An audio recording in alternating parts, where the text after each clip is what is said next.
some of the messaging we inherit as men growing up in this world and around being authentic and vulnerable too around some of these things. How's that been for you in terms of navigating it all? Supposed to be these stoic guys, and I've been known to have that demeanor for a long time. I closed the business before the divorce was over, Yeah. but the separation started before that. A lot of people at the gym knew both of us, my wife and I. She helped build the Yeah. gym to some degree throughout the 10 years, to a lot degrees. For certain periods of time, she was there full time.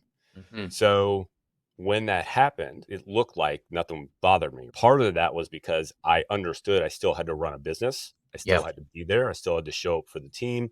I Hmm. still had to show up for the members. So I would get myself in a conversation with another person and I would stretch myself to talk more about it. But that allowed me to then be able to talk to people about it in person, which then allowed a lot of the weight to be able to shift off. Hmm. Small amount that you can start to talk about it because Hmm. you don't have to dive into it.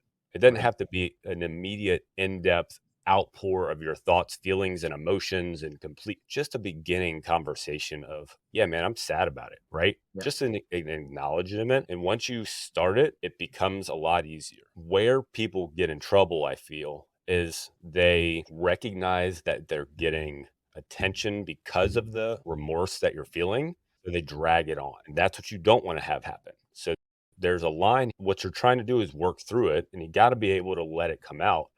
But if there's feedback and it feels like quote positive feedback, don't allow yourself to get attached to that.